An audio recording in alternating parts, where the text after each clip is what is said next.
Dan insya Allah kita akan masuk teman-teman sekalian. Semoga Allah berkahi siang ini menjelang asar sore. Yaitu bab ke-40. Bab masalah berbakti kepada kedua orang tua dan silaturahim. Yang sangat disayangkan sekali banyak di antara kaum muslimin yang melalaikan tentang masalah hak orang tuanya. Padahal hak mereka tidak gugur.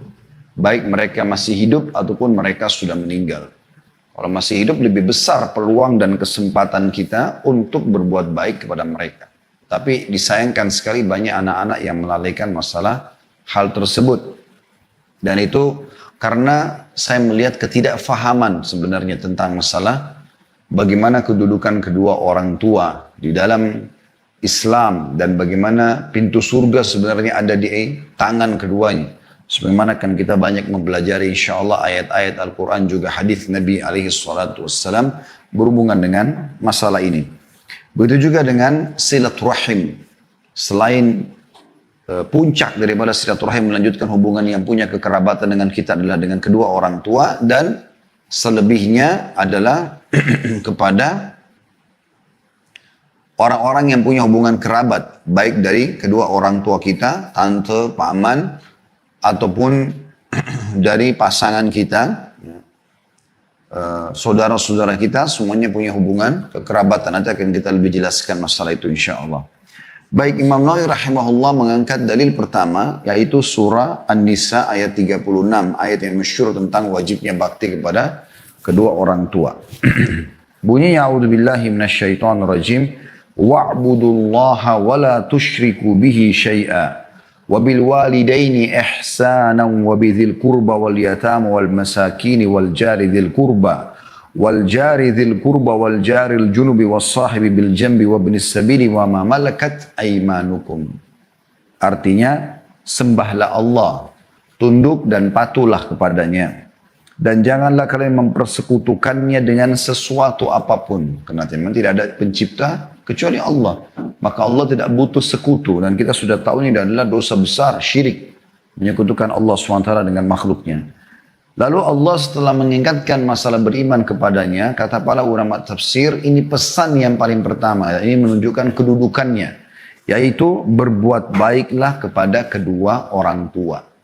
Jadi subhanallah, yang pertama iman kepada Allah, yang kedua langsung ya yang dibahas adalah bagaimana berbuat baik kepada kedua orang tua.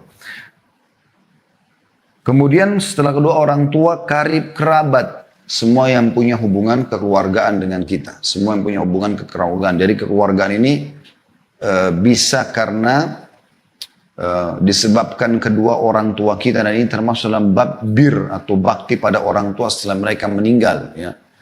Kita melanjutkan hubungan, kata Nabi SAW, dengan yang kita tidak bisa punya hubungan kecuali melalui kedua orang tua kita. Yaitu saudara-saudaranya, ya, tante, paman. Ini termasuk orang-orang yang terdekat. Ya. Kemudian setelah itu, siapapun yang Allah Subhanahu Wa Taala takdirkan satu rahim dengan kita, seayah seibu atau seayah, ya, satu sumber sperma, maka ini juga termasuk hubungan kekerabatan yang harus selalu dijaga. Kemudian juga orang-orang yang punya hubungan kekerabatan dari jalur-jalur mereka, seperti anak-anak paman, anak-anak tante, anak-anak saudara, ya, sepupu-sepupu, ponakan-ponakan, ini semua punya hubungan kekerabatan. Jadi semua jalur ke atas, ayah, ibu, kakek, nenek, semua jalur ke bawah, anak, cucu, semua jalur ke samping orang tua kita, tante dan paman, semua jalur ke samping kita, saudara dan saudari, dan semua jalur ke bawah saudara-saudara kita, keponakan-keponakan. Maka ini semua karib kerabat terdekat yang harus diperhatikan hak-hak mereka. Kalau mereka sakit dijenguk, kalau mereka butuh bantuan dibantu, kalau mereka butuh nasihat dinasehatin, ya, kita memberikan hadiah, didahulukan kepada mereka-mereka semuanya, ya. Dan itu terjadi di kalangan para sahabat, bagaimana mereka pada saat mau menginfakkan harta terbaik mereka, maka Nabi SAW mengajukan ke mereka memberikan kepada karib kerabat mereka. Kemudian juga ada orang yang tadi itu yang saya sebutkan adalah orang-orang yang punya hubungan karib kerabat secara otomatis. Begitu kita lahir punya hubungan kekerabatan dengan kita. Ada orang yang punya hubungan kekerabatan karena pernikahan, ya, misalnya istri, suami, kemudian ipar-ipar, ya. Ini semua juga hanya punya hubungan kekerabatan, ya. Walaupun mereka datangnya ke tingkat yang kedua setelah tadi tingkatan-tingkatan yang pertama yang sangat dekat, karena yang pertama tidak mungkin bisa dihapus hubungan kekerabatan kita, ya. Kalau yang kedua ada yang tidak terhapus, ada yang terhapus. Misalnya yang tidak terhapus mertua. Walaupun kita cerai dengan istri atau dengan suami, tidak akan pernah ada bekas mertua. Tapi istri atau suami hanya akan memiliki hubungan yang dekat dengan kita, itu pada saat memang masih berstatus sama suami ataupun istri. Ya. Kapan sudah cerai, sudah lewat masa iddah, maka putus semuanya, bukan mahram lagi. Nah, ini ada batasan-batasannya gitu kan. Maksud dalam masalah ini juga adalah orang-orang yang memiliki kehubungan nasab tapi bukan secara langsung. Seperti saudara susuan. Ya. Karena kata Nabi SAW sesungguhnya terjalin hubungan kekerabatan bagi orang yang punya susuan sebagaimana kerabat yang punya nasab. Sebagaimana jalur nasab. Ya.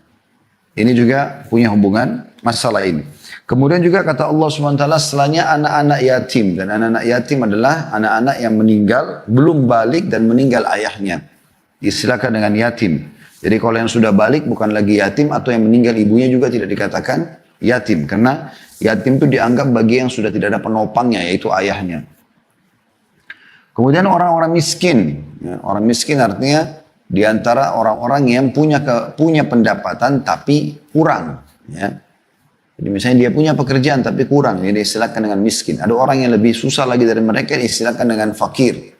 Kalau orang miskin, orang yang punya pendapatan tapi kurang. Dia punya makanan tapi pas-pasan, kadang-kadang kurang. Kalau orang yang fakir, tidak tahu sama sekali mau makan apa hari ini, apalagi besok. Makanya rincian ini juga dijabarkan pada saat menjelaskan surah At-Taubah, ayat 60 tentang masalah zakat. Ya, bagaimana Allah SWT menyebutkan di 8 golongan penerima zakat adalah innamas shadaqatu lil fuqara'i wal masakin. Dimulai dengan orang-orang fakir lalu orang miskin. Ini dibedakan tentang masalah mereka. Kata para ulama, kalau seandainya orang-orang miskin saja dianjurkan kita memperhatikan keadaan mereka, maka bagaimana dengan orang-orang yang fakir? Lebih pantas. Kemudian tetangga dekat dan tetangga jauh. Ini saksi bahasan kita. Tetangga dekat dan tetangga jauh. Mereka adalah orang-orang yang paling pantas untuk kita berbuat baik. Dan saya sudah jelaskan, teman-teman sekalian, bahwasanya tetangga itu adalah orang yang terdekat dengan pintu rumah kita yang paling berhak. Setelah itu juga orang-orang yang berada di satu wilayah dengan kita.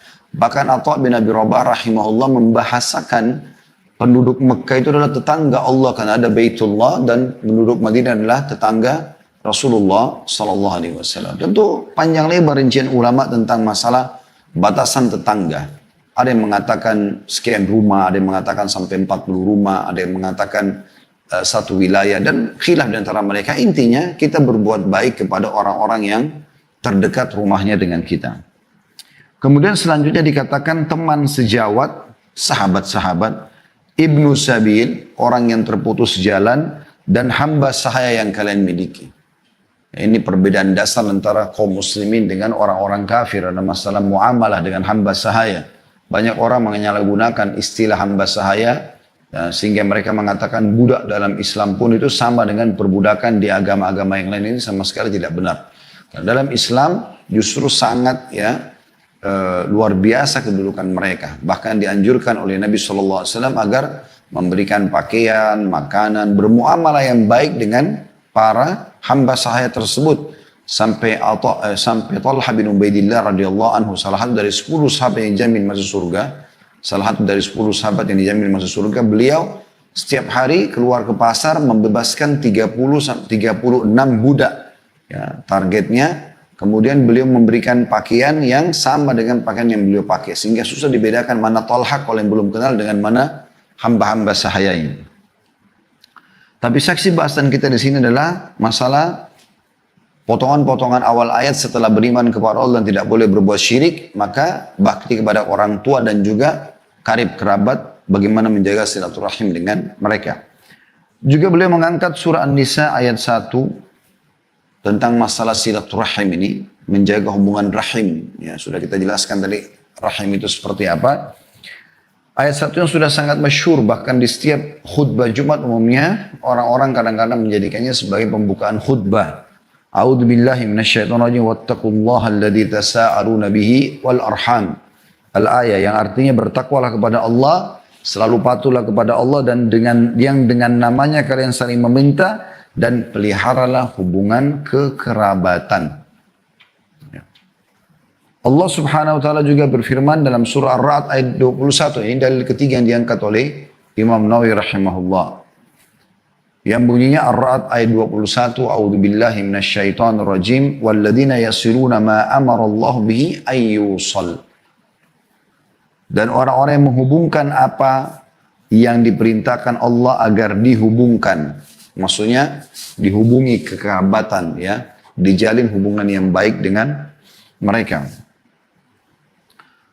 Ini dua ayat ini, yang terakhir Ar-Ra'd ayat 21 dan sebelumnya An-Nisa ayat 1 ini membahas tentang khusus masalah silaturahim secara umum. Tapi puncak silaturahim adalah kepada kedua orang tua tentunya. Maka tidak lepas daripada bab ini memang berbakti pada orang tua dan silaturahim. Kalau ayat yang pertama tadi An-Nisa 36 itu memang secara khusus menyebutkan masalah kedua orang tua. Dan juga di Al-Ankabut ayat 8 sama juga Allah subhanahu wa ta'ala menyebutkan tentang bakti kepada kedua orang tua. Al-Ankabut ayat 8, A'udzu billahi minasyaitonir rajim, wassaynal insana biwalidayhi husna. Al-ayah. Dan kami wajibkan kepada manusia agar berbuat kebaikan kepada kedua orang tuanya. Kedua orang tuanya.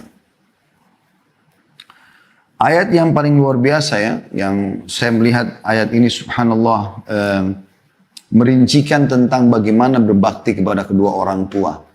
Dan seharusnya setiap muslim dan muslim memperhatikan baik-baik tentang ayat ini. Karena ayat ini betul-betul menyebutkan tentang seperti apa kewajiban yang harus kita lakukan.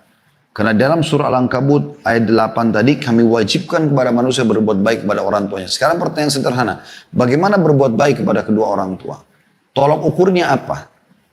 Maka dalam surah Al-Isra ayat 23 sampai 24 ini rinciannya. Al-Isra 23 dan 24. Selalu teman-teman ya hafal ayat ini, amalkan dalam kehidupan kita. Baik orang tua kita masih hidup ataupun sudah meninggal dunia. Tapi terutama kalau mereka masih hidup. Allah subhanahu wa ta'ala berfirman sekali lagi Al-Isra surah nomor 17 ayat 23 sampai 24. A'udzu billahi minasyaitonir rajim. Wa qadha rabbuka alla ta'budu illa iyyahu wa bil walidaini ihsana. Dan Tuhanmu telah memerintahkan agar kalian jangan menyembah selain Dia dan hendaklah berbuat baik kepada ibu bapa. Sekarang pertanyaannya, bagaimana ya Allah kami buat baik kepada ibu bapa kami?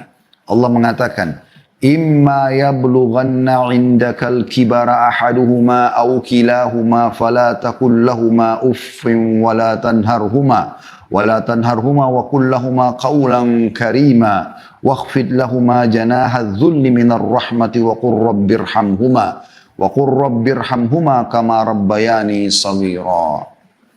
Artinya, jika salah seorang di antara keduanya atau kedua-duanya sampai berusia lanjut dalam pemeliharaanmu.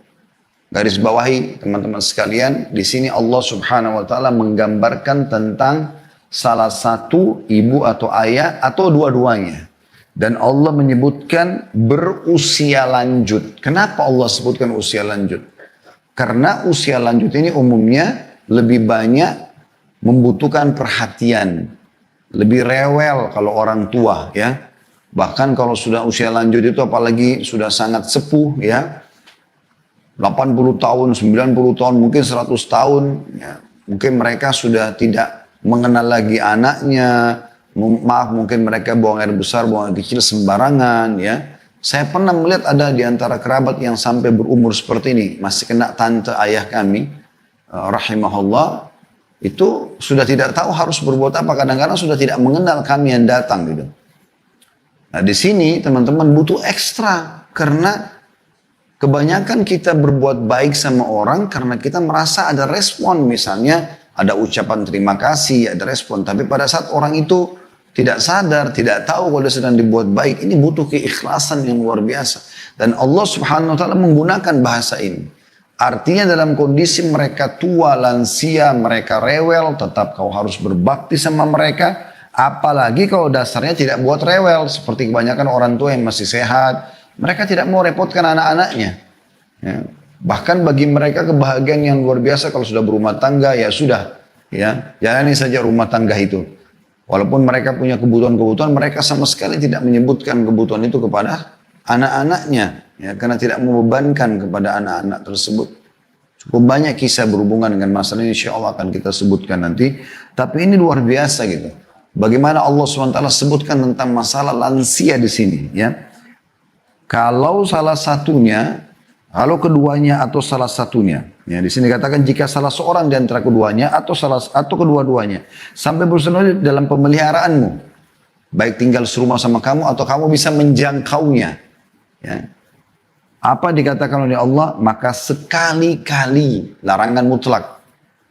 Jangan engkau mengatakan kepada keduanya perkataan ibu ini, ayah ini, ya. Ini subhanallah terjadi, bahkan mereka masih sehat, merasa masih kuat. Minta tolong aja ambilin air, ambilin makanan. Anaknya kadang-kadang mengatakan, ibu ini, ayah ini bisa ambil sendiri. Atau seperti apalah bahasanya. Dan ini sering sekali saya ulangi, dan saya akan ulangi lagi pada kesempatan ini karena kita sedang bahas masalah kedua orang tua. Bagi teman-teman yang Allah karunia anak, didik mereka agar mulai dari kecil bakti dengan kita. Jangan pernah membuat keadaan, situasi yang akhirnya membuat mereka terbiasa mengucapkan ibu, ayah ini.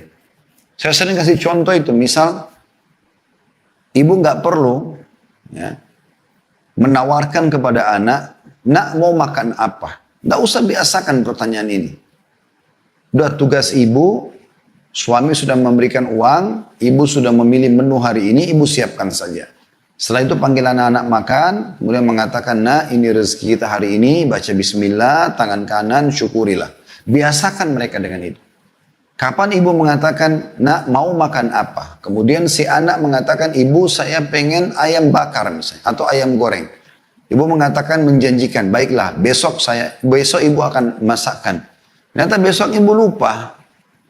Lalu kemudian dia duduk di meja makan, dia buka 7 saji, ternyata yang ada makanan lain. Misalnya tempe atau sayur asam. Tidak ada yang dia minta, yang dia pengen ayam bakar atau ayam goreng, tidak ada. Apa yang terjadi teman-teman sekalian? Bisa saja dia kalau masih kecil dia mengatakan, ibu ini. Ibu mana pesanan saya? Ibu lupa nak. Ibu ini. Kan gitu. Itu terjadi. Ya. Pakaian. Jangan biasakan bilang, nak mau pakai baju apa? Kita lebih ngerti pakaian apa yang lebih pantas buat anak kita. Jangan biasakan berikan pilihan, apalagi di masa mereka kecil. Kalau mereka sudah dewasa, sudah bisa membedakan mana benar, mana salah, Anda kasih pilihan. Tapi kalau tidak, jangan. Gitu kan? Saya berusaha mendidik anak-anak yang Allah amanahkan di bawah naungan saya ini, di bawah naungan kami. Semoga Allah SWT jadikan mereka anak yang berbakti dan kami pun orang tua yang bisa menjalankan amanah ini. Saya tidak pernah membiasakan mereka untuk punya pilihan. Bukan niatnya otoriter. Tapi karena saya berpikir, saya lebih tua daripada mereka dan saya lebih tahu kebutuhan makanannya, pakaiannya. Maka saya berikan, lalu saya berikan. Mereka tinggal pakai saja. Saya tidak pernah memberikan kesempatan anak saya untuk memilih pakaian apa yang mereka mau. Karena sekali teman-teman membuka pintu itu, maka mereka akan protes yang kedua kali kalau seandainya kita memberikan pilihan kita. Orang tua yang berhasil mendidik anaknya adalah orang tua yang justru pada saat anak-anaknya sudah dewasa pun, bahkan sudah berumah tangga, tetap selalu telepon kepada orang tua, minta saran, minta nasihat, minta didoakan. Karena memang orang tua itu membiasakan anaknya bergantung pada orang tuanya. Bergantung dalam kata-kata di sini, tanda kutip ya, positif ya. Mendidik mereka, membentuk mereka menjadi seperti yang orang tua mau itu. Sama sering saya kasih contoh, dikasih pilihan anaknya sekolah. Mau sekolah yang mana Pak? Nak sekolah ini atau sekolah itu? Anaknya 7 tahun. Kan lucu kadang-kadang si suami umur 35 tahun, istrinya 30 tahun, membawa anaknya yang mau masuk SD, kedua sekolah pilihan. Mereka lebih ngerti jarak jauhnya, mereka lebih ngerti biayanya sebagai orang tua, mereka lebih mengerti tentang kurikulumnya, apalah semua masalah dan mudaratnya. Anak ini nggak ngerti. Dibawalah anaknya ke sekolah yang dindingnya warna biru, yang satu warna hijau misalnya. Ini contoh saja. Kemudian anak itu dibawa, lalu kemudian anak itu ditanya, nak mau sekolah yang mana? Anak itu nggak ngerti. Dia akhirnya bicara sesuai dengan akal dia yang pada saat itu. Dia lebih suka warna biru, dia mengatakan sekolah ini aja ayah. Dia tidak tahu jaraknya, dia tidak tahu biayanya, dia tidak tahu kurikulum, dia tidak tahu masalah mudarat. Kenapa bisa 35 tahun dan 30 tahun diajar, dididik oleh anak yang 7 tahun? Dan itu aneh, ini sering terjadi ya. Kenapa anaknya Pak dimasukkan di situ? Oh karena anak saya yang minta. Loh kok aneh ini anaknya yang minta? Harusnya dia membiasakan anaknya ya terdidik seperti yang dia mau. Sayangnya teman-teman sekalian, yang saya temukan justru para ahli maksiat, para orang-orang yang fasik, orang yang jauh dari agama, mereka yang berhasil mendidik anaknya seperti tadi yang saya bilang pola itu. Mereka mau anaknya menjadi seorang tokoh, aktor yang berbuat maksiat kepada Allah dan dia bangga dengan itu. Dan dia berhasil. Anaknya dicekoki sama dia pemahaman tersebut. Diguiring, dipakai pakaian yang terbuka auratnya, dilatih untuk ini, untuk itu, segala macam. Sayangnya terbentuk menjadi tokoh ahli maksiat yang terkenal di dunia. Difoto sana sini, bermaksiat sana sini, zina sana sini, segala macam hal. Dan itu dia bangga sebagai orang tua. La haula wa la quwata illa billah. Nah ini masalah berat ini. Dan Nabi SAW sudah mengatakan salah satu dari amal jariah terbaik seseorang pada saat dia meninggal adalah anak soleh yang dia tinggalkan setelah dia meninggal dunia. Kita harus bisa mencetak mereka menjadi orang-orang yang seperti kita mau. Ini. Tanpa saya ketahui pada saat itu, tapi beberapa anak-anak saya lihat sendiri depan mata di rumah. Pada saat misalnya saya pernah melarang nih, nggak boleh nak minum ini misalnya ya. Saya bilang begitu. Karena ini adalah minuman soda ya. Saya sebutkan beberapa merek sama mereka karena pada saat itu mereka sempat melihat mungkin di sekolah ya teman-temannya ada yang minum gitu. Terus kemudian ditanya kenapa? Terus saya cuma bilang karena minuman soda nak. Jadi kurang sehat. Begitu saja. Subhanallah saya beraktivitas seperti biasa. Mungkin setelah 2 tahun selanjutnya sempat ada saya sempat memutarkan di TV pada saat itu ada cuplikan tentang pendidikan ya, yang tentang ilmu pengetahuan, kemudian lewat iklan tentang minuman itu. Lalu kemudian dia sempat membahasakan hal ini tanpa dia mengatakan sama saya, Abati, itu ya minuman yang Abati larang itu hari ya. Terus saya ingat ini cerita mungkin sekitar 2 tahun lalu. Saya bilang iya. Tahu kenapa nak? Iya, karena kan Abati bilang soda. Subhanallah terekam di benak dia tentang masalah itu. Ya. Jadi kita menanamkan bagaimana dia mengikuti apa yang kita inginkan. Karena kita lebih tahu mana maslahat dan mudaratnya. Ini salah satu poin yang mendasar sekali yang harus kita pahami teman-teman sekalian. Didik mereka supaya menjadi anak-anak yang terbiasa berbakti dengan kita. Itu yang sangat luar biasa. Ya, itu yang sangat luar biasa. Saya ingin berbagi sebuah kisah di sini. Kisah ini saya baru dapatkan sebenarnya dikirim oleh salah satu sahabat dekat saya, Abdurrahman Suhaib, hafidhahullah, beliau salah satu teman yang tinggal di kota Jeddah, dan sering kali kami tukar-tukaran, kadang-kadang dia kirim beberapa cuplikan, walaupun dia bukan seorang alim, dia adalah seorang pengusaha gitu kan, tapi sering kali kami ngobrol dan segala macam. Intinya dia sempat mengirimkan kepada saya sebuah kisah mungkin sekitar 2-3 hari yang lalu. Saya sempat terenyuh mendengar kisah itu.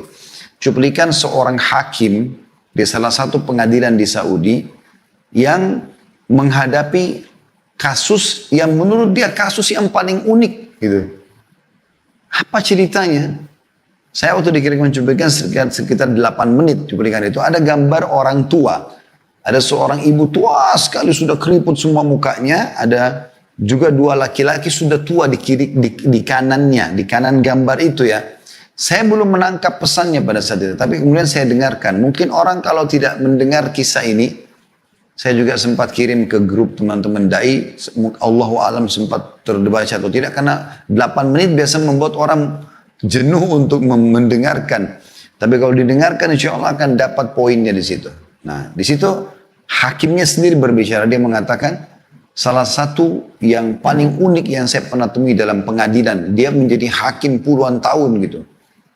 Dia bilang datang seorang yang menurut saya sudah tua. Waktu itu lebih tua daripada si hakim.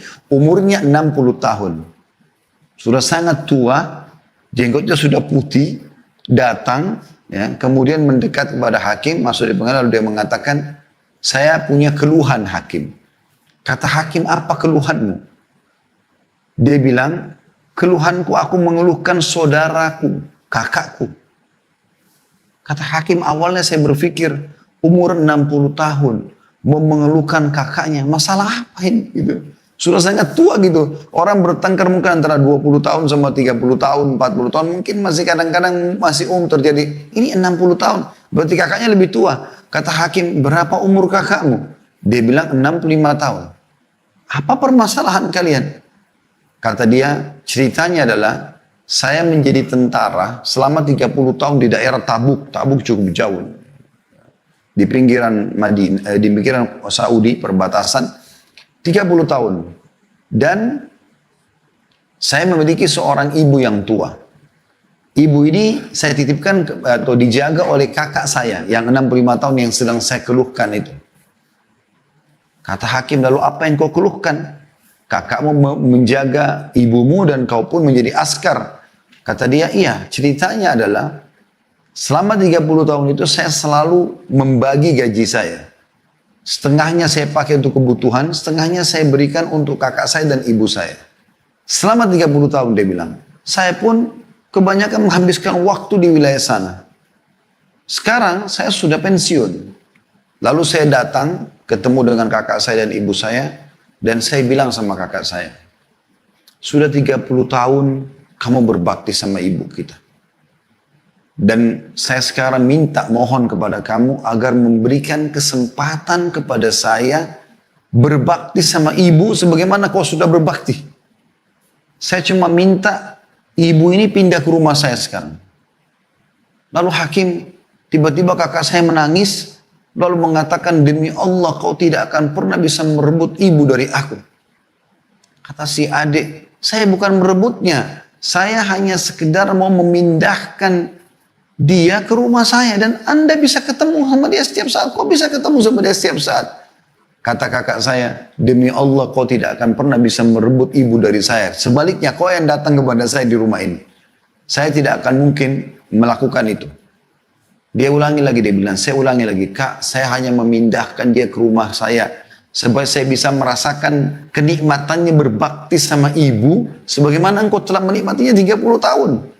Kata kakak saya, kau sudah mendapatkan pahala kami. 30 tahun kau mengirimkan setengah gajimu. Maka sekarang biarkan ibu sama saya.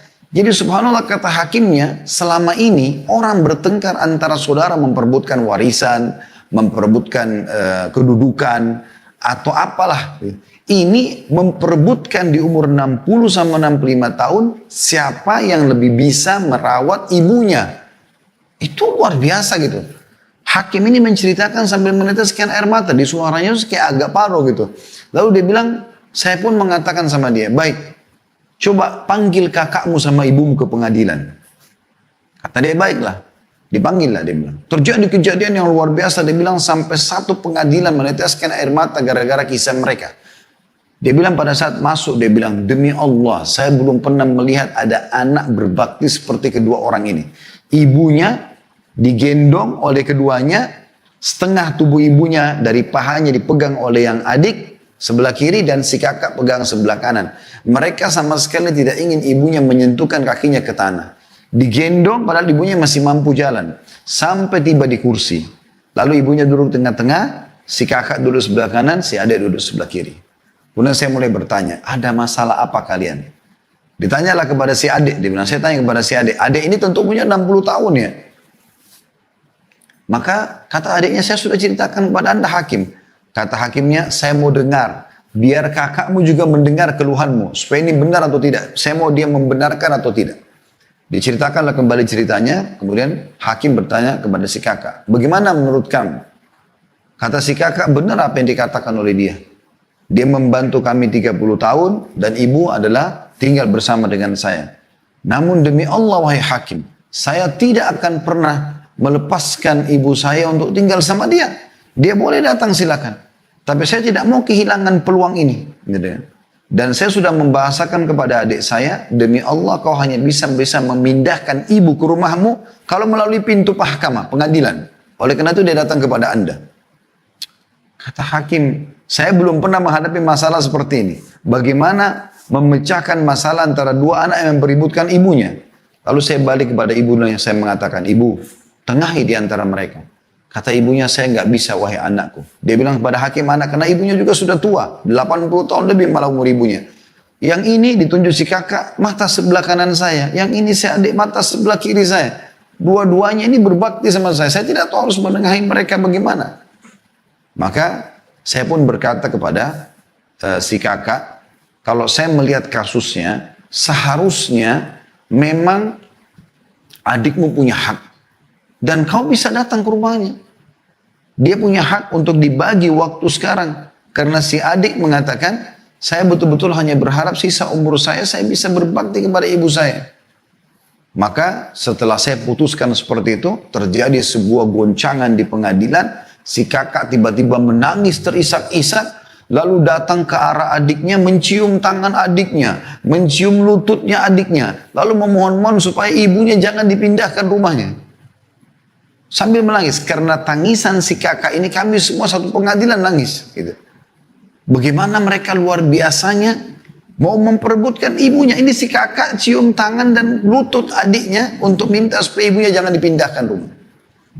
Kata adiknya, wahai kakak, saya hanya minta pindah, berikan saya kesempatan berbuat baik sebagaimana kau telah buat baik sama ibu. Kau bisa datang. Setelah dia tahu adiknya tidak mau lagi melepas kesempatan itu, maka dia pun berkata kepada hakim, wahai hakim, saya akan menerima ini, tapi dengan syarat satu. Dia pegang tangan adiknya, dia mengatakan, ambil janji kepada adik saya ini atas nama Allah, dia akan berbakti pada ibu saya sebagaimana saya berbakti dulu. Apa yang saya buat di rumah, bersihkan kotorannya, urus pakaian, semua ini dia tidak boleh ubah itu. Dia harus buat bahkan bisa lebih baik daripada itu. Maka si adik pun berjanji, akhirnya pengadilan ditutup. Dan kata hakimnya, pada saat mereka keluar dari pengadilan, dua-duanya menggendong ibunya, ya, membagi dua tubuh ibunya, setengah yang pegang satu, yang satu lagi pegang sampai mereka keluar. Dan ini sebuah kisah yang luar biasa. Di zaman kita sekarang di mana banyaknya kedurhakaan pada orang tua, justru ada orang-orang yang seperti ini masih dalam fitrahnya. Di umur tua pun mereka tidak mau sia-siakan masalah itu. Ini luar biasa teman-teman sekalian. Nah, ini harusnya menjadi sebuah ibrah bagi kita. Bagi yang punya orang tua. Jangan karena orang tua kita seorang pejabat misalnya. Atau orang yang punya kemampuan. Lalu kita anggap, oh orang tua saya mampu, saya nggak usah bakti. Akhi dan ukhti. Berikan makanan. Berikan kue kesukaannya. Berikan sarung, pakaian. Apa saja. Sabunnya, sampunya. Lakukan sesuatu yang kau mampu, mumpung mereka hidup. Pada saat mereka meninggal, peluangmu akan lebih kecil, walaupun bisa dengan mendoakan, menziarahi kuburnya, dengan bersedekah buat mereka. Tapi semasa hidup kau bisa mendapatkan ekstra dengan cara mencium tangannya, datang duduk memenuhi hajatnya, ngobrol-ngobrol saja, apa saja. Ringankan kesedihan mereka, gembirakan hati mereka. Karena orang tua itu teman-teman dengan kita datang saja sudah sangat gembira. Bagaimana banyak di zaman kita sekarang, dan saya sering ingatkan di beberapa pengajian, anak-anak sekarang sudah mulai pergi ke kota metropolitan, ke Jakarta, ke kota-kota besar. Kemudian orang tua mereka di kampung, mungkin mereka sudah berpendidikan tinggi, S1, S2, S3, mereka sudah bergelar profesor, kosakata yang digunakan, retorik yang digunakan juga sudah bahasa-bahasa akademik. Orang tuanya mungkin SD pun tidak. Maka terjadi gejolak yang syaitan lahirkan dalam dirinya, merasa diri lebih daripada orang tua. Sehingga dia malu bertemu dengan orang tuanya, malu kalau diperlihatkan orang tuanya kepada murid-muridnya, atau kepada siapapun karena dianggap nilai pendidikannya kurang. Atau kalau orang tuanya telepon, walaupun hanya mau mendengar suaranya, buru-buru, sudah ibu ayah saya ada meeting. Tapi kalau teman bisnisnya atau siapapun yang telepon, maka mereka akan malah memperhatikan ekstra. Ini semua hal yang harus perbaiki. Justru peluang kita teman-teman sekalian, surga kita ada di tangan keduanya. Minta doa kepada mereka. Salah satu salafus saleh dalam kisah, dikatakan beliau memimpin perang Tapi di situ di kisah tidak disebutkan peperangannya kapan dan tahun berapa. Intinya kisah bagaimana dia pada saat terkepung dengan musuh dia mengatakan Allahu Akbar, pertolongan telah datang, maju terus dan jangan pernah mundur. Sampai para prajuritnya mengira memang ada bantuan datang karena panglimanya orang yang jujur, orang yang soleh, nggak mungkin bohong. Maka mereka dengan semangat maju dengan berpikir di belakangnya ada bantuan sudah datang. Maka mereka maju sampai mereka menang. Saat mereka sudah menang, kata para prajuritnya, kami tidak melihat bantuan yang Anda ucapkan wahai Panglima. Kata dia, bantuan itu telah datang dari doa ibuku. Sebelum aku meninggalkan rumah untuk pergi berperang di sini, aku sudah mengatakan, ibu, doakanlah aku agar Allah mengirimkan kepadaku bala bantuan, dan aku yakin ibuku sedang mendoakanku, dan itulah sebabnya kenapa Allah berikan kemenangan. Begitu yakinnya mereka dengan orang tua, mereka senjata yang luar biasa bagi orang-orang yang masih memiliki kedua orang tua ibu ayah dan yang masih hidup. Jangan sia-siakan. Posisi saya sekarang sudah tidak ada ibu, tidak ada ayah. Ibu saya meninggal tahun 79, ayah saya meninggal tahun ini, ya beberapa bulan yang lalu. Saya merasa sudah tertutup setengah pintu itu. Masih ada pintu-pintu bakti dengan cara ziarah kubur, bersedekah, tapi bukan seperti kalau saat mereka hidup. Bagaimana kita bisa datang, berbakti sama mereka, menjenguk mereka, memenuhi hajatnya. Ini peluang-peluang emas. Jangan disia-siakan. Dengan itu pahala yang sangat besar yang bisa kita dapatkan. Dan tentu banyak sekali kisah berhubungan dengan masalah ini. Kita lanjutkan ayatnya, dikatakan, dan hendaklah berbuat baik pada ibu bapa jika salah seorang di antara keduanya atau kedua-duanya sampai berusia lanjut dalam pemeliharaanmu, maka sekali-kali janganlah engkau mengatakan kepada keduanya perkataan Lalu lanjutannya, dan janganlah engkau membentak keduanya. Perhatikan di sini ada hubungannya dengan tadi usia lanjut, ya. Biasanya usia lanjut itu malah rewel segala macam. Jangan dibentak. Ya. Jadi walaupun mereka salah, kita tidak boleh membentak mereka. Gitu kan? Itu anjuran Allah Subhanahu Wa Taala. Lalu Allah lanjutkan lagi. Janganlah engkau membentak keduanya dan ucapkan kepada keduanya perkataan yang baik. Artinya biar juga perkataan mereka tidak baik, perkataan mereka kasar, keadaan mereka buruk, tetap kau berkata baik. Tidak boleh kita berkata buruk kepada keduanya. Ini bentuk baktinya. Allah rincikan di sini. Seperti apa berbuat baik sama orang tua. Ternyata memang kalau kita lihat rincian ayat ini, yang paling banyak menyakiti orang tua itu adalah perkataan dan sikap. Karena itu Allah SWT pastikan, jangan ucapkan kalimat jangan bentak mereka, dan ucapkan kepada mereka perkataan yang baik. Belum cukup sampai situ. Allah pesankan lagi, dan rendahkan dirimu terhadap keduanya dengan penuh kasih sayang. Merendah, walaupun mereka marah, mereka caci maki, mereka berbuat buruk padamu, gak ada urusan. Ingat teman-teman, hubungan kita sama Tuhan kita Allah, bukan sama manusia-manusia. Allah Subhanahu Wa Taala membuat kita punya variabel hukum dengan mereka. Seperti misalnya dengan orang tua kita. Kita kan lahir tidak pernah punya pilihan. Saya nggak bisa pilih, saya nggak mau ibu ini, saya nggak mau ayah itu. Nggak bisa. Memang dua-duanya harus tercatat sebagai status orang tua kita. Mau nggak mau. Mau mereka pezina kah, pemabuk kah, kafir kah. Pokoknya kita lahir dari jalur mereka. Tugas kita, karena patuh kepada Allah, adalah bakti sama mereka. Gak boleh kita balas mereka dengan keburukan. Oh, kedua orang tua saya kafir, terserah, saya nggak mau urus. Oh nggak bisa begitu. Ya, karena kita selalu menghubungkan teman-teman hubungan kita sama Sang Pencipta Allah. Bagaimana Allah SWT perintahkan, begitulah yang kita lakukan. Seorang suami berbuat baik sama istrinya karena Allah. Seorang istri bakti sama suaminya karena Allah. Orang tua berbuat baik sama anak-anaknya, perhatian sama anak-anak juga karena Allah. Berbuat sama teman, tetangga, siapa saja. Semua itu karena Allah Subhanahu Wa Taala. Ya. Lalu Allah perintahkan kita mengucapkan, dan ucapkanlah wahai Tuhanku, sayangilah keduanya sebagaimana mereka berdua telah mendidik aku di waktu kecil. Jadi di sini kalau ada orang tua yang berhasil mendidik kita dari kecil, maka mereka lebih pantas untuk kita berbuat baik sama mereka. Tapi sebagian juga ulama menitik beratkan, kalau seandainya ada orang yang tidak dididik pun oleh orang tuanya dari kecil, tetap tidak menutup kemungkinan mereka bisa meraih pahala dengan mendoakan dengan doa ini. Karena kan doa ini lafadznya begitu, Rabbighfirli wali walidayya, ya Allah ampunilah aku dan kedua orang tuaku, warhamhuma kama rabbayani shaghira, dan kasihanilah mereka sebagaimana mereka mengasihi aku di waktu kecil, ya, atau sebagaimana mereka mendidikku di waktu kecil.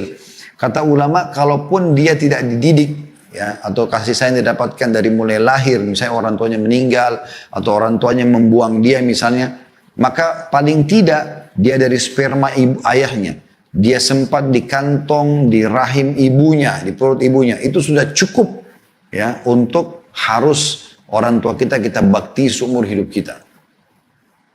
Ini dimaksud dengan ayat tadi. Makanya saya bilang ini rincian yang luar biasa tentang bagaimana berbuat baik kepada kedua orang tua. Juga Allah SWT diangkat oleh Imam Nawawi rahimahullah, dalil terakhir dari Al-Quran, ya. Ini kita akan masuk ke hadis insyaAllah, adalah surah Luqman ayat 14. Ya. Ini ayat terakhir yang diangkat oleh beliau tentang masalah bakti kepada orang tua. Dan kita akan masuk insyaAllah setelah itu kepada hadis-hadis, dan hadis cukup banyak, ya. Hadis yang membahas tentang bakti kepada orang tua dan hubungan kekerabat ini dari hadis nomor 317 sampai 340. Ya, mungkin tidak bisa kita selesaikan semua pada hari ini. Insya Allah kita akan lanjutkan di pertemuan akan datang nanti. Namun saya akan bacakan beberapa hadis insya Allah. Ayat kita kembali dulu ke Luqman ayat 14 yang bunyinya a'udzubillahi minasyaitonirrajim wa wassaynal insana biwalidayhi hamalathu ummu wahnan ala wahni wa fisalu fi amaini an ishkur li wa liwalidayka. Al-ayah yang artinya, dan kami perintahkan kepada manusia agar berbuat baik kepada kedua orang tua. Ibunya telah mengandungnya dalam keadaan lemah dan bertambah lemah, dan menyapinya dalam usia 2 tahun. Bersyukurlah kepadaku dan kepada orang tuamu atau kedua orang tuamu. Jadi Allah SWT menggantungkan syukur kepadanya justru dengan juga syukur kepada kedua orang tua. Karena mereka adalah penyebab utama kita ada di muka bumi ini. Ini penting sekali untuk digarisbawahi teman-teman. Sudah cukup kita ada di muka bumi ini sehingga kita bisa menikmati makanan, minuman, hirup udara. Mungkin kalau kita menikah, biologis, segala macam. Itu adalah sebabnya karena orang tua kita. Sebabnya karena orang tua kita. Kita ada karena mereka gitu. Begitu juga dengan tadi bagaimana ibu mengandung kita dengan susah payah. Ya, teman-teman coba renungi masalah itu ya. Kalau seandainya kita bawa 1 kilo barang di perut kita, tas misalnya, anggap tas kita taruh, diikat, dilihat di perut kita, kita bawa. Ya. Saya yakin 1 kilo ini mungkin 2 jam, 3 jam kita sudah sedikit merasa letih ataupun jenuh, kita akan lepaskan. Ibu kita teman-teman membawa, ya, bukan cuma 1 kilo. Bayi itu biasanya antara, kalau yang normal 2,5 kilo ya, sampai 3 kilo beratnya. Itu dipikul ke sana sini. Bahkan dibawa tidur. Ya, kadang-kadang kesulitan. Tidur itu mau balik kanan, balik kiri, gelisah. Sering kadang-kadang kram, apalagi menjelang melahirkan. Bagaimana sulitnya melalui fase itu ya. Ini semua teman-teman pengorbanan yang sudah cukup untuk membuat kita membalas mereka dengan kebaikan-kebaikan. Dinukil sebuah kisah di Saudi juga terjadi. Ada seseorang yang masuk dalam bab durhaka sama orang tua sebenarnya kisah ini. Ada seseorang anak selalu di waktu kecil dia kalau sekolah teman-temannya olok-olok dia. Mengatakan, yang punya ibu buta, hai yang punya ibu buta, selalu bahasa begitu. Karena memang kedua ibunya ini matanya buta. Bahkan matanya itu bukan buta seperti orang biasa, bola mata tetap ada dan terlihat, bukan. Memang nggak ada, bola matanya itu keluar, nggak ada. Dan kedua kelopak matanya itu kayak keriput gitu ya, kayak terjahit full tertutup. Jadi butanya bukan seperti umumnya. Jadi orang kadang-kadang kalau melihat seperti agak takut. Ya. Maka ini anak tidak tahu cerita. Dia mengatakan pada ibunya, ibu tidak usah antar saya ke sekolah. Gitu.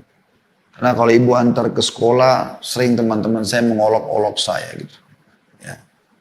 Maka dia pun akhirnya, ibunya mengatakan, baiklah nak, anaknya tidak diantar ke sekolah. Sampai terus saja anaknya tumbuh besar, kuliah dan menjadi sukses gitu kan. Tapi dia selalu saja terbawa dengan rasa malu untuk memperkenalkan ibunya. Karena ibunya tuh mukanya seperti menakutkan menurut dia gitu. Ringkas cerita teman-teman sekalian. dia menikah, pada saat menikah pun dia tidak mengakui kalau dia punya ibu, ya. Dia menyatakan kedua orang tuanya sudah meninggal, sampainya dia pindah ke negara di luar Saudi. Ibunya terus saja berusaha mencari tahu kabarnya segala macam, tapi kehilangan berita. Sampai sudah sekian tahun, saya ringkaskan ceritanya, sekian tahun dicari oleh ibunya, nggak ketemu, nggak tahu di mana anaknya, maka dia pun, anaknya sudah tinggal di luar negeri, dan sudah punya beberapa orang anak juga gitu. Ibunya hanya mendapatkan informasi tentang keberadaannya, ibunya mengumpulkan uang, kemudian ringkas cerita bisa berangkat ke negara itu dan mendapatkan alamat anaknya. Pada saat si anak ini lagi duduk bersama dengan istrinya di sebuah apartemen yang bagus gitu, di salah satu negara di negara barat. Kemudian anak-anaknya mendengar suara bel, dibukalah pintu, tiba-tiba mereka lari ketakutan dan mengatakan, "Ayah, tolong ayah, di depan pintu ada orang gila menyeramkan." Maka si ayah ini yang di sini posisinya sebagai anak ibu tersebut keluar dan kaget melihat ternyata ada ibunya depan pintu. Maka dia pun mengatakan, "Ibu, kenapa Anda kesini?" Kata ibunya, "Nak, ibu cuma rindu sama kamu. Sudah lama bertahun-tahun kau tidak pernah ada beritanya." Dia bilang, "Ibu sudahlah, ibu nanti saya pulangkan, nanti saya biayai karena anak-anak saya takut melihat ibu." Maka dia pun spontan langsung menutup pintu apartemennya, dia bawa ibunya menuju ke bandara, dibelikan tiket, dipulangkan lagi ke Saudi. Kurang lebih cerita ini berjalan beberapa bulan setelah itu, ada surat yang sampai ke dia dari salah satu kerabatnya. Dia mengatakan, ada informasi kalau ibumu sudah meninggal dunia. Dan ibumu sudah dikuburkan, kami mengirim informasi ini kepada kamu karena kami tidak tahu keberadaanmu di mana. Dan ada surat titipan dari ibumu. Maka pada saat dia buka surat itu, disitulah dia baru sadar teman-teman sekalian, dan dia baru menyesal setelah dia tahu sebenarnya seperti apa kisahnya. Maka ibunya pun mengatakan, setelah salam segala macam, ibunya mengatakan, "Nak, ibu tahu kau selalu malu dari kecil karena keadaan mata ibu yang buta. Dan apapun yang kau minta, ibu tidak bertemu dengan teman-temanmu, iya. Kau tidak mengakui ibu sebagai ibumu, bahkan istrimu tahu ibumu sudah meninggal, iya. Tapi ibu akhirnya tidak bisa menahan rindu ini sebagai ibu untuk bertemu denganmu, maka ibu pun pergi ke rumahmu, itu pun kau masih memulangkan ibu. Tapi perlu kau tahu cerita yang sebenarnya, nak, sebenarnya mata ibu dari dulu normal. Dan yang buta matanya adalah kamu waktu kecil. Dan karena ibu tidak tega kau tumbuh besar buta, maka ibu pun mengoperasi kedua mata ibu, diberikan kepada matamu. Jadi mata yang kau pakai sekarang adalah mata ibumu. Tapi ibu sudah ridho denganmu, nak. Ya, semoga Allah memberimu hidayah dan segala macam." Lalu kemudian surat itu ditutup dengan salam. Pada saat itu anak itu menangis, terisak-isak, merasa menyesal, tapi sudah tertutup pintu. Selama hidup dia bukannya berbakti sama ibunya, malah dia menjauhkan diri dan segala macam. Ini banyak terjadi teman-teman sekalian. Allah musta'an, Allah tempat kita meminta pertolongan. Kebanyakan di antara orang selalu saja membengkalikan hak ibunya, hak ayahnya. Karena di kampung gak pernah ditanya kabarnya akhi dan ukhti. Berapa lama sih kita WA atau kita telepon kepada mereka? Jadwalkan setiap hari telepon walaupun cuma 1 menit, 2 menit. Tanya kabarnya, tanya kebutuhannya. Minta didoakan. Gak ada mengambil waktu itu. Jadikan itu sebagai pegangan. Saya tidak bisa lupa salah satu sahabat saya, Dr. Muhammad Rahili Hafidahullah. Sampai sekarang beliau masih menjadi dosen di kampus kami di Al-Jami' Islamiyah Al-Mubarakah di Madinah Munawwarah, di Islamic University of Madinah. Dan saya tahu betul beliau selalu cum laude dulu di kuliah hadis. Waktu itu saya di kuliah dakwah, beliau di kuliah hadis. Masya Allah selalu mumtaz gitu. Dan saya lihat orangnya jarang sekali belajar. Dia pada saat hari ujian pun kadang-kadang saya minta beliau datang untuk bantu saya menjelaskan beberapa poin yang kalau saya kurang jelas gitu kan. Intinya teman-teman sekalian, saya pernah tanya kepada dia, apa rahasianya? Kenapa kamu ini selalu mumtaz, selalu cum laude? Soalnya saya lihat jarang sekali belajar. Jadi kadang-kadang dia datang ke masjid kampus, maghrib isya, duduk sama temannya, ada satu orang Sudan dulu namanya Anwar juga sama Mumtaz juga. Itu mereka ambil satu buku tulis ringkasan dari materi, mereka pelajari setengah jam, maghrib isya selesai. Besok keluar nilainya 90 ya, angkanya full gitu. Pada saat sudah digabungkan dalam 2 semester, 1 semester 50 maksimal. Satu semester 50. Kadang-kadang sudah digabungkan 93. Mumtaz Masya Allah, bagus gitu. Dia bilang rahasianya di kedua orang tua saya Khalid. Saya bilang memang bagaimana ceritanya? Dia bilang setiap hari saya nggak pernah lowongkan, saya tidak pernah sia-siakan waktu, pasti minta izin sama mereka. Minimal kalau saya mau kuliah atau saya mau keluar rumah, saya selalu pamit sama mereka, ibu ayah saya, dan minta supaya mereka doakan. Dan subhanallah saya yakin sekali pada saat ujian pun, kadang-kadang saya tidak pernah membaca soal itu, mungkin saya tidak dapatkan, tapi saya coba memahami pertanyaannya apa. Saya bertawakal Allah, kemudian saya coba tulis seperti apa yang saya pahami dan Allah berikan nilai yang tinggi. Saya sangat yakin justru karena keridhaan kedua orang tua saya.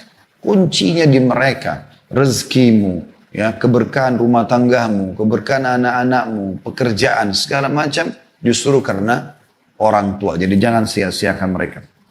Kita akan masuk teman-teman sekalian ke hadis yang pertama berhubungan dengan masalah ini.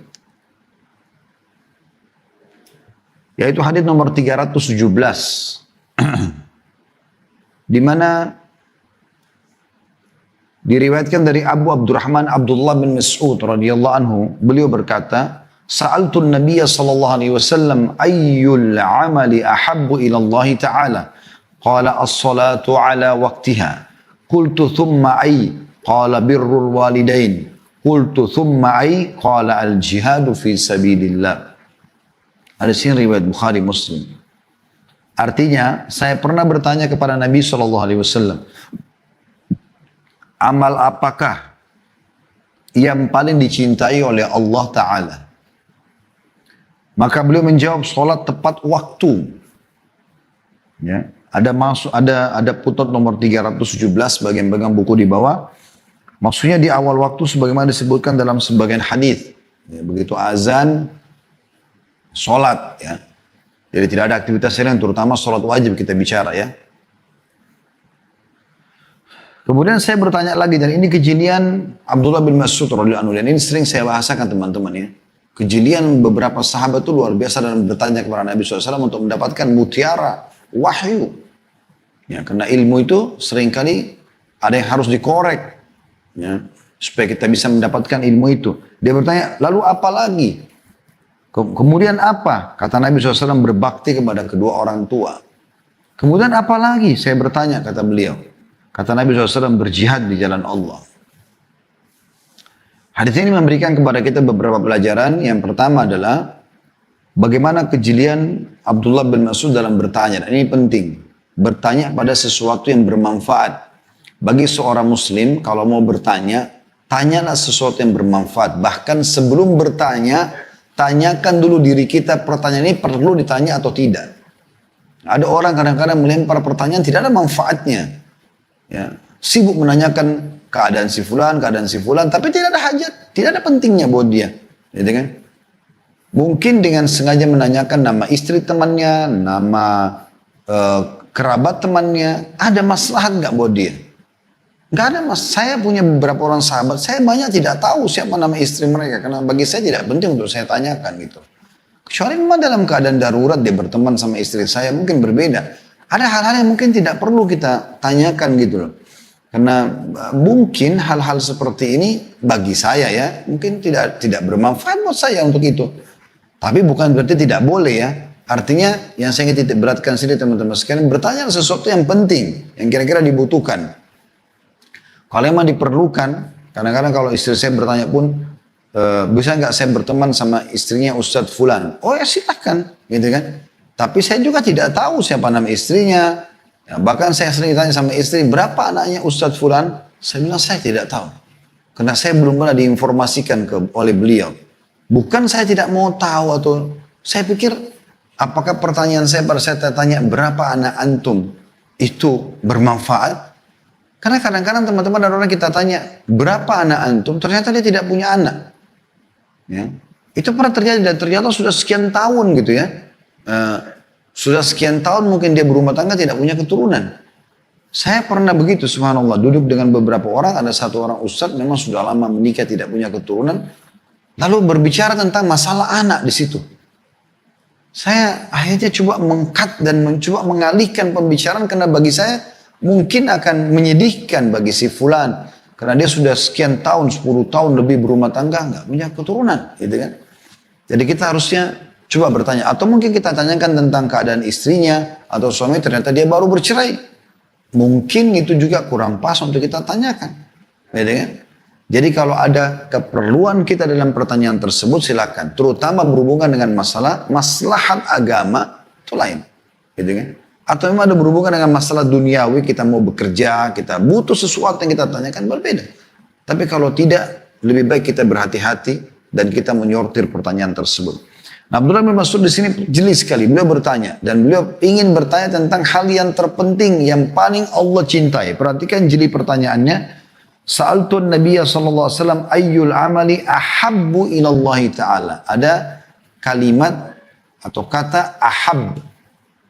Hub, cinta. Ahab yang paling dicintai. Jadi dia bukan menanyakan ya Rasulullah amal apa yang anda suka, anda kerjakan yang anda sukai. Bukan. Perbuatan apa, amal apa yang paling Allah cintai. Ini pertanyaan memang karena kecerdasan dan juga karena keimanan. Sehingga dia bertanya seperti ini. Ini jelinya orang bertanya.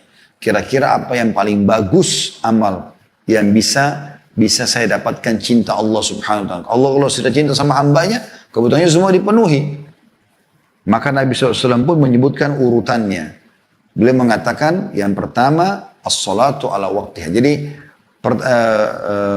mutiara pertama dari hadits adalah pelajaran pertama bagaimana kejadian Abdullah bin Mas'ud dalam bertanya dan bagaimana kedudukan pertanyaan tadi dalam Islam.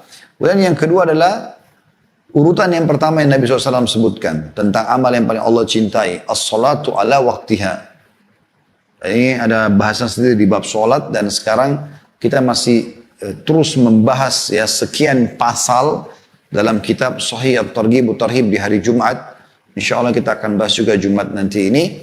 Itu semua masih dalam kitab salat tentang keutamaan wudu, keutamaan adzan, keutamaan saf pertama, keutamaan salat berjamaah, keutamaan jalan menuju ke masjid, keutamaan membaca doa masuk masjid dan segala macam. Terus saja kita sedang membahas masalah-masalah itu tentunya. Dan ini semua tidak boleh luput dari seorang muslim. Karena kalau anda mau memperbaiki apapun mulai dari salat. Mulai dari salat. Apapun mau memperbaiki tentang kesehatan kita, harta, ya, rezeki, hubungan suami istri, di masyarakat, apa saja, mulai dari sholat. Coba perbaiki sholatnya. Mulai dari sholat 5 waktu, on time, di saf pertama, kalau anda laki-laki di masjid, anda perempuan juga tetap sholat di rumah dengan awal waktu. Berhentikan semua aktivitas pada saat azan, mulailah anda menghadap kepada Tuhan anda, Allah subhanahu wa ta'ala. Karena muadzin itu sebenarnya hanya menjalankan tugas dari Allah subhanahu wa ta'ala. Kalimat hayya ala sholat, ayat mengerjakan sholat, hayya ala falah, ayat menuju kepada kemenangan. Ini adalah Allah subhanahu wa ta'ala yang memanggil kita. Oleh karena itu para sahabat ridwanullahi alaihim dinukil dari mereka kalau terdengar azan tidak satupun di antara mereka yang luput dari sholat. Ya, bahkan kata beberapa sahabat kami ya tidak ketinggalan sholat berjamaah di masa Nabi SAW kecuali orang-orang tidak luput dari kami ya sholat berjamaah di masa Nabi SAW kecuali orang munafik. Bahkan seorang di antara kami kalaupun lagi sakit itu ditopang sholat sementara dia tertopang oleh temannya di sebelah. Karena pentingnya menjaga sholat itu. Dan hadis sudah masyhur awal amal dihisab hari kiamat adalah sholat. Kalau dia baik beruntunglah orang itu. Kalau dia buruk maka rugilah dia. Kemudian yang kedua ini saksi bahasan kita. Jadinya Abdullah Mas'ud bertanya lagi. Kemudian apa ya Rasulullah? Oke saya sholat ya Rasulullah. Setelah itu apa lagi? Maka Nabi SAW masuk langsung ke poin yang paling Allah cintai. Bakti kepada orang tua.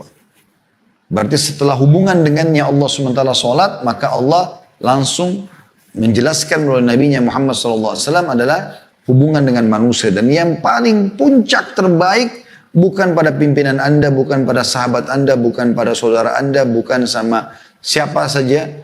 Ya, yang disebutkan adalah kedua orang tua. Mereka puncak daripada ya orang yang harus kita jaga hubungan baik dengan mereka.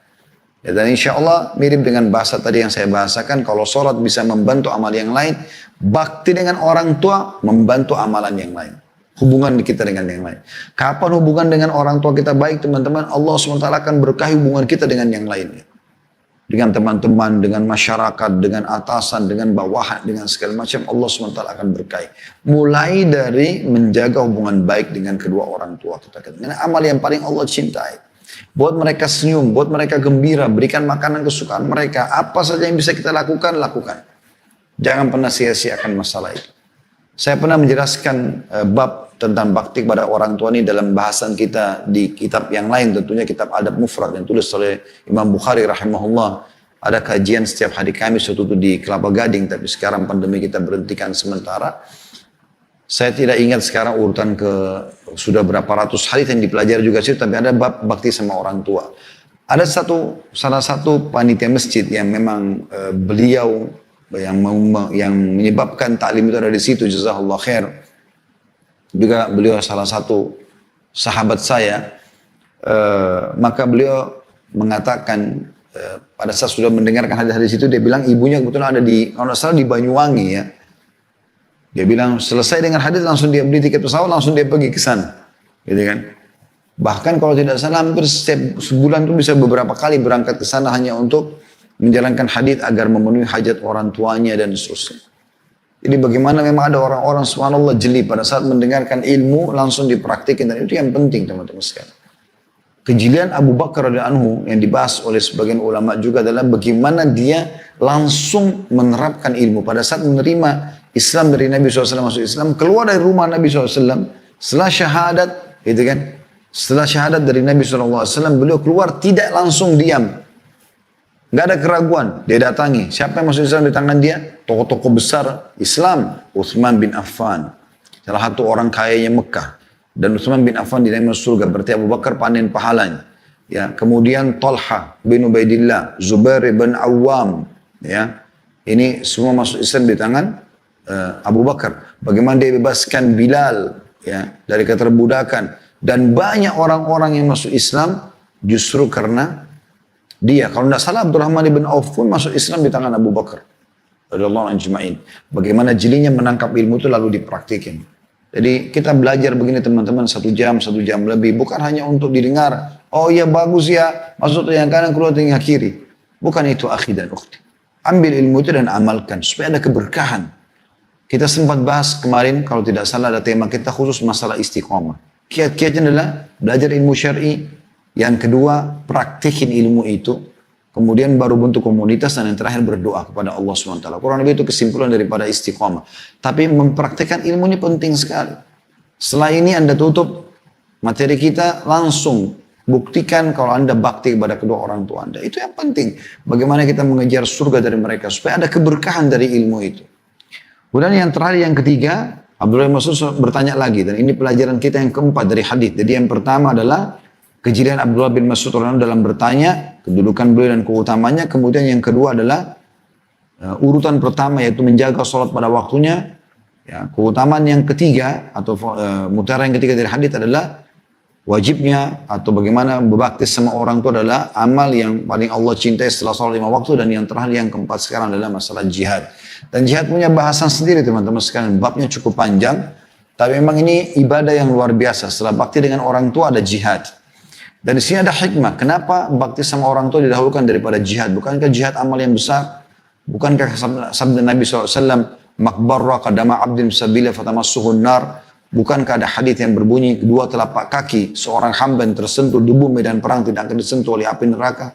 Berarti punya keutamaan besar. Kenapa bisa urutannya di sini lebih didahulukan bakti sama orang tua? Ini dijelaskan oleh hadis yang lain. Pada saat ada seorang sahabat yang datang dan mengatakan, ya Rasulullah, izinkan saya jihad sama anda. Nabi SAW lalu bertanya, ada wahyu menyampaikan pada beliau. Ditanya, ahayyun walidaik, apakah kedua orang tua hidup? Dia bilang iya. Kata Nabi SAW, pulang dan berbaktilah, berjihadlah pada keduanya. Dan memang jihad pun harus dengan izin orang tua.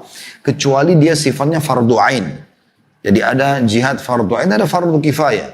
Ada yang sifatnya wajib secara individual.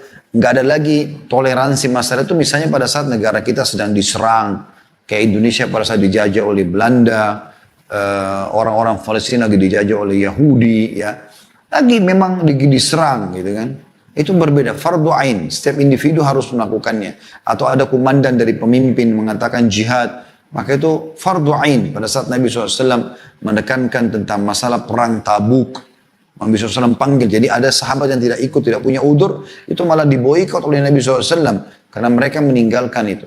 Ada fardu kifayah, adalah kifayah menjadi hukum wajib yang tergugurkan kalau sudah ada yang menjalankan. Seperti kasus teman-teman di Palestina fardu ain, kita di Indonesia fardu kifayah. Karena mereka sudah ada di situ yang melakukannya. Kita tinggal bantu dengan apa harta, doa yang kita bisa lakukan. Ya, seperti itulah.